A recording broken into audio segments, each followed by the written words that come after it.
So once you're all signed up, the first thing you're going to want to do is make sure you have a class created. Under My Classes, you can create multiple classes, or you can house all the students in one class if you teach different class periods or want to address kids with different reading levels or differentiation.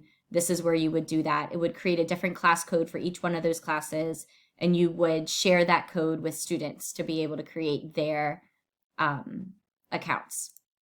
When you're ready to maybe find a video, if you want to upload your own video right here, you can add content, but I'm just going to show you how you can find videos that are already made in one of these channels. So I'm just going to use Edpuzzle. These are videos that are already in Edpuzzle.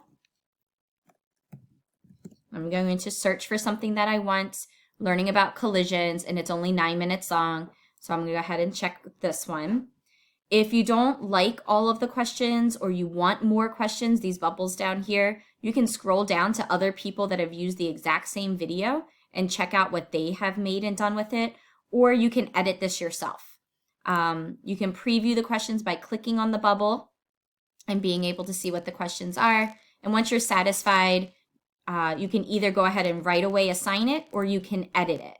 If you want to edit, you can cut the video if you want to make it shorter, or you can change the questions. You can go through each of the questions and either delete the question or add your own question. So you can do a multiple choice question, an open-ended, or you can just leave a note for your students in case you want them to know something about what they're about to watch, or if they need to take notes particularly on something that they're about to watch. Once you're done doing all of your edits, you're going to click Finish, and you're going to assign it to one of your classes. I only have one class, so I would click Physical Science. You could also pick just certain students that have to watch it as well.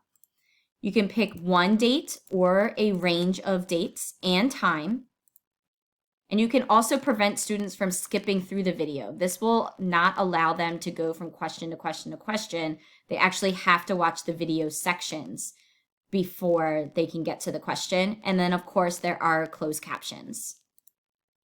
Once it's assigned, it shows up in your class list under My Classes here. You can also see all of your completed ones down here. Next, we're going to take a look at the grade book. I have cut off the left side of my screen on purpose to preserve the privacy of my students that are already in Edpuzzle.